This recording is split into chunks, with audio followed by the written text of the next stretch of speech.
제가 한국에서 신대원을 다니며 사역을 하던 그 바쁜 시기에 저희 가정이 오래 기다렸던 제 첫째가 태어났습니다. 그때가 2016년이었는데요. 지금도 사용하고 있지만 당시에 젖병 소독기라는 것이 있었습니다. 그래서 저희 집을 방문하신 저희 어머님께서 그 소독기를 보시면서 이제 흔히 말하는 라떼 이야기를 하시는 거예요. 제가 어렸을 적에는 이제 매일매일 끓는 물에 젖병을 소독했던 이야기를 저에게 해주시는 겁니다. 여러분, 어린 아이들이 사용하는 젖병을 끓는 물이 됐든지 아니면 젖병 소독기가 됐든지 소독을 하는 이유는 무엇일까요?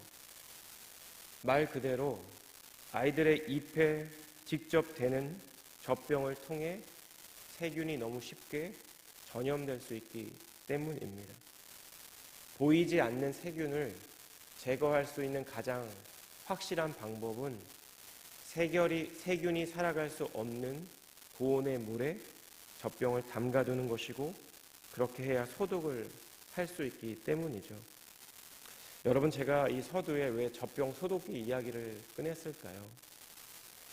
여러분, 조금만 지나도 눈에 보이진 않지만 젖병 안에 세균이 득실득실 할 수 있는 것처럼, 여러분, 그 젖병을 아기의 안전을 위해 소독하는 것처럼 평화의 성읍이라고 불리우는 이 예루살렘이 하나님 앞에서 소독의 대상이 되고 있기 때문입니다.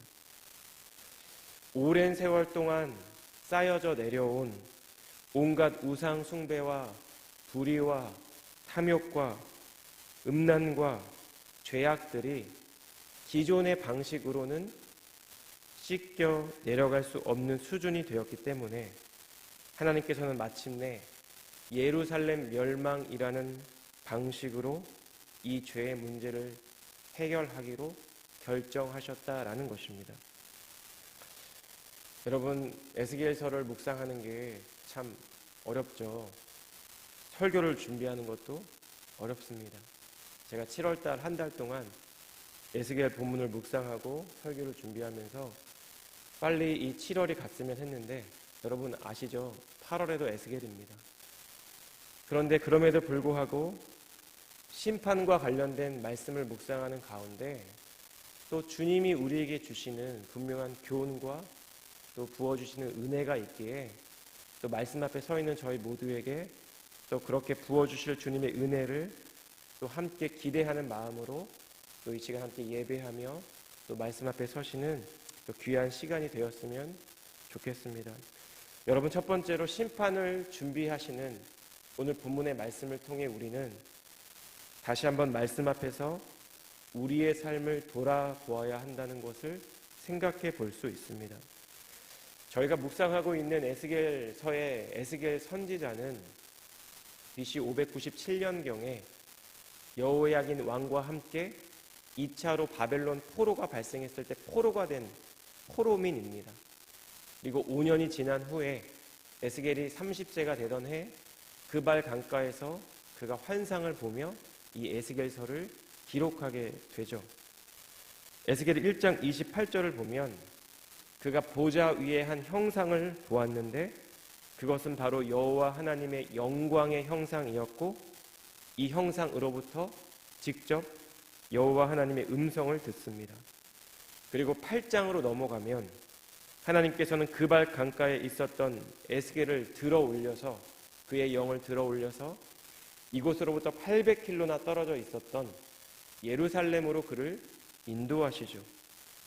그리고 그곳에서 벌어지고 있었던 우상 숭배를 목격하게 하십니다. 산지 곳곳에 작은 산당을 세우고 이방의 신들을 제사드리는 이스라엘의 모습을 보게 하시죠. 여러분, 충격적인 사실은 예루살렘 성전 안에서도 우상 숭배가 진행됐다라는 것입니다. 에스겔 8장 16절을 보시면 25명의 사람들이 여호와의 성전을 등지고 성전 현관과 제단 사이에서 태양을 향해 절을 하고 있는 것입니다.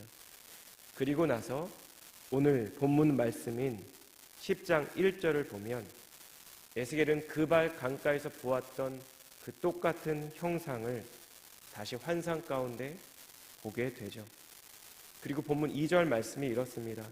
하나님이 가는 베옷을 입은 사람에게 말씀하여 이르시되 너는 구름 밑에 있는 바퀴 사이로 들어가 그 속에서 숯불을 두 손에 가득히 움켜가지고 성읍 위에 흩으라 하심에 그가 내 목전에서 들어가더라. 여러분, 본문에서 이 숯불은 하나님의 심판을 의미합니다. 숯불을 두 손에 가득히 움켜가지고 가라는 것은 하나님께서 이 숯불이 두 손에 가득한 것처럼 심판의 불이 예루살렘 성전에, 예루살렘 성읍에 가득 채우게 될 것이라는 사실을 암시합니다. 그리고 실제로 BC 586년에 예루살렘이 멸망을 당할 때 느부갓네살 왕은 성전과 왕궁을 불사르고 예루살렘에 있는 모든 귀인과 모든 집들에 불살랐다라는 사실을 통해 성취가 되었죠. 여러분, 그렇다면 오늘 우리가 살펴보고 있는 이 본문의 말씀이 우리에게 전달하고 있는 메시지는 무엇일까요? 여러분, 저는 본문의 말씀을 묵상하며 이 본문이 전달하고 있는 메시지 중 하나가 하나님께서 친히 예루살렘 심판을 준비하고 계신다라는 사실이었습니다. 오늘 본문 6절 말씀을 보시면 하나님께서 가는 베옷 입은 자에게 또다시 명령하시죠. 바퀴 사이 곧 그룹들 사이에서 불을 가져가라는 명령입니다. 그리고 7절을 보시면 그룹들이 그들 사이에 있는 불을 집어서 가는 베옷 입은 자에게 전달합니다. 하나님을, 예루살렘을 심판하고자 하시는 하나님의 뜻과 계획이 단계별로 준비가 되고 있는 것입니다. 여러분, 저는 이 본문을 묵상하면서 열왕기상 21장에 나오는 나봇의 포도원 이야기가 떠올랐습니다. 여러분, 북이스라엘 역사상 가장 패역한 왕이 아합 왕입니다. 여러분, 그는 나봇의 포도원이 어느 날 마음에 들었던 것 같습니다. 그래서 그에게 제안을 하죠. 좋은 값에 살 테니 나에게 팔라고 제안을 합니다. 여러분, 왕이 자신에게 그런 말을 하면 못 이기는 척하고 그 왕에게 좋은 값에 자신의 포도밭을 팔 법한데, 여러분, 나봇은 왕의 명령을 거절하죠. 왜일까요? 10조의 유업을 왕에게 파는 것이 여호와의 명령에 위배가 되기 때문입니다. 그래서 결국 나봇은 어떻게 되었을까요? 이세벨이 불량배들을 시켜 사람들로 하여금 나봇이 여호와 왕을 모독하고 저주하리이다 라는 거짓 증언을 하게 만듭니다. 그리고 사람들은 율법에 따라 나봇을 돌로 쳐 죽이죠. 여러분, 하나님의 율법을 교묘하게 이용해서 의인 나봇을 죽인 것입니다.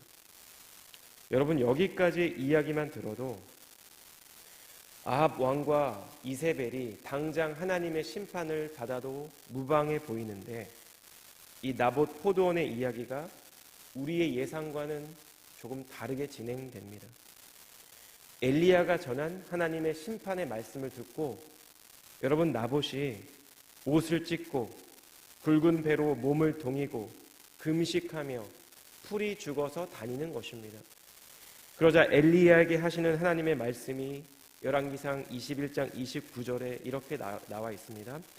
아합이 내 앞에서 겸비함을 보느냐? 그가 내 앞에서 겸비함으로 내가 재앙을 저의 시대에는 내리지 아니하고 그 아들의 시대에야 그의 집에 재앙을 내리리라 하셨더라. 여러분, 저는 어린 시절에 이 구절을 읽으며 제 마음속으로 책상을 내리친 적이 있습니다. 여러분, 하나님, 아니 아합과 이세벨을 용서하신다고요? 도저히 주님의 마음과 주님의 결정이 이해가 되지 않았습니다.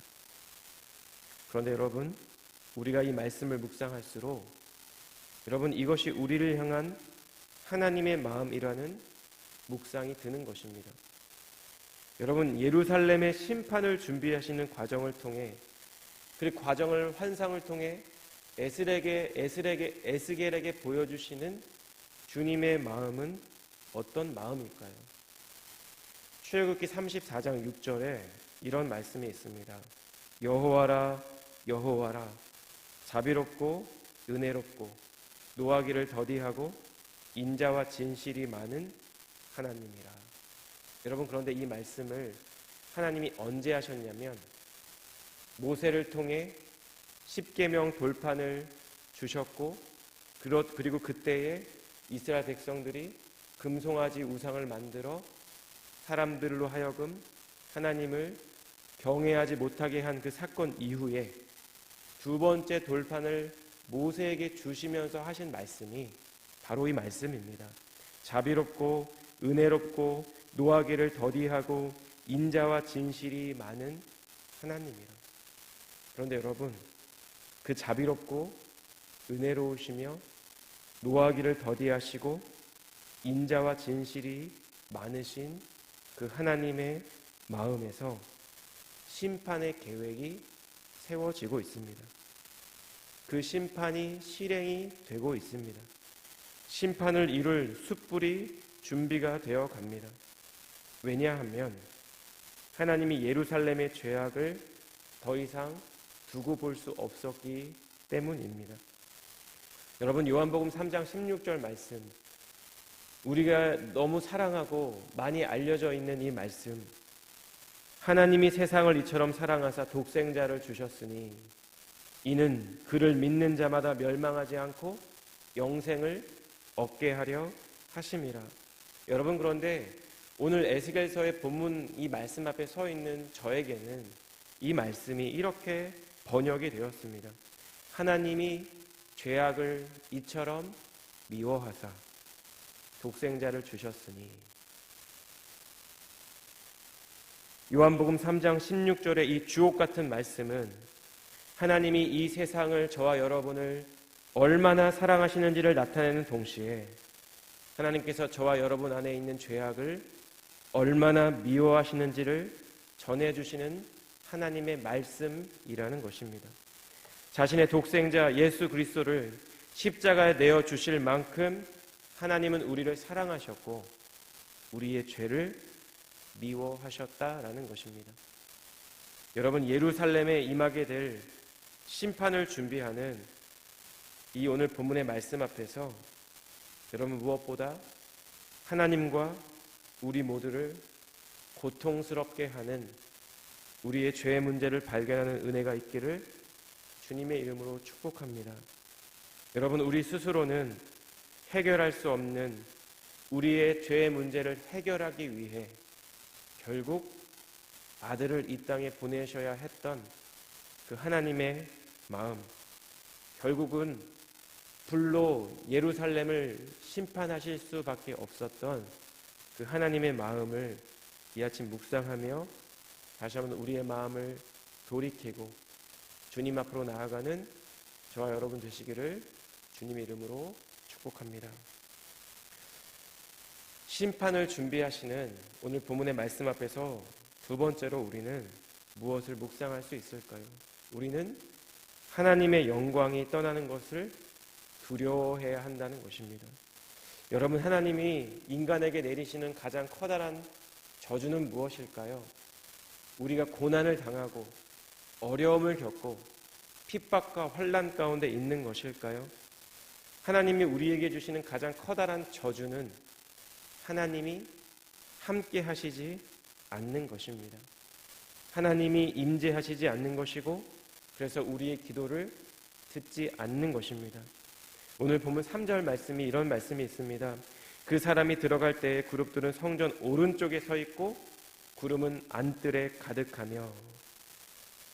에스겔이 묘사하고 있는 성전 안뜰의 모습은 구름이 가득한 모습입니다. 여러분, 성경에서 보통 구름이 가득하다는 것은 무엇을 의미할까요? 하나님의 임재와 하나님의 영광입니다. 여러분, 여호와께서 시내산에 강림하셨을 때 구름이 가득했죠. 모세가 성막을 만들어 봉헌했을 때 구름이 가득했습니다.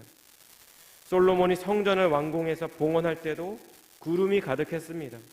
열왕기상 8장 11절을 보면 제사장이 그 구름으로 말미암아 능히 서서 섬기지 못하였으니 이는 여호와의 영광이 여호와의 성전에 가득함이었더라. 제사장이 능히 서지 못할 정도로 구름이 그 성전 안에 가득했다라는 것입니다. 여러분, 에스겔은 분명히 환상 가운데 그룹들이 성전 오른쪽에 서 있는 것을 직접 보았고, 성전 안뜰에는 하나님의 영광을 상징하는, 하나님의 임재를 상징하는 그 구름으로 가득했다는 것을 목격했습니다. 그런데 여러분, 놀랍고도 이상한 일이 일어납니다. 4절을 보면 성전 안에 있었던 여호와의 영광이 그룹에서 올라와 성전 문지방으로 이동합니다. 여러분, 문지방은 어디일까요? 성전의 입구예요. 바깥쪽으로 더 가까운 곳을 의미합니다. 그리고 이제 그룹들의 날개 소리가 바깥 뜰까지 들립니다. 오늘 본문 3절에서 5절까지의 말씀이 묘사하고 있는 것은 결국 여호와의 영광이, 여호와의 임재가, 여호와의 구름이 움직이고 있다는 것입니다. 성전 안에 있었던 여호와의 영광이 어디로 갈까요? 에스겔 10장 18절과 19절을 보면 성전 안에 있었던 여호와의 영광이 그룹들을 떠나고 성전 문지방을 떠나서 이제 성전을 떠나게 됩니다.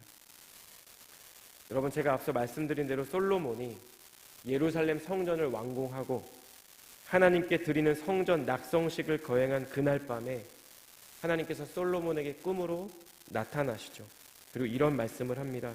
역대하 7장 15절과 16절인데요. 우리 함께 읽겠습니다. 시작.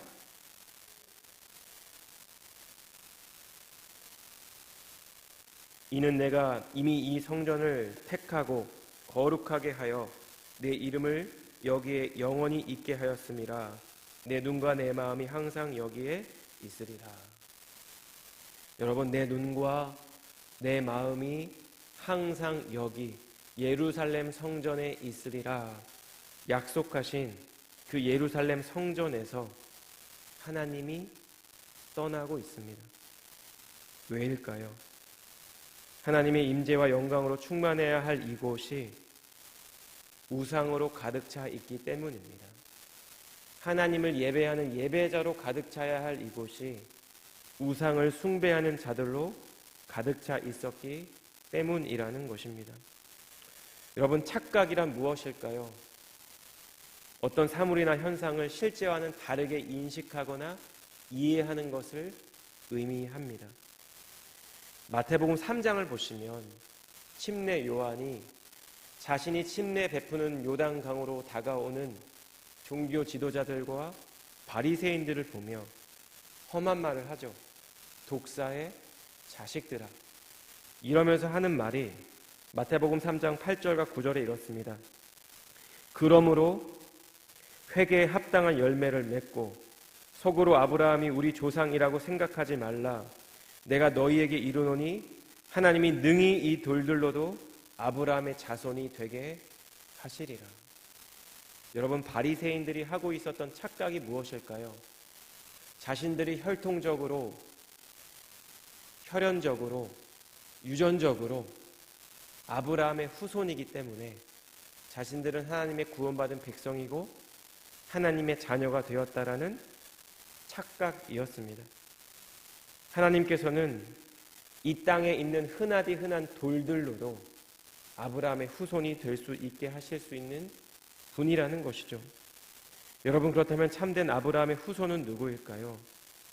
회개에 합당한 열매를 맺는 것입니다.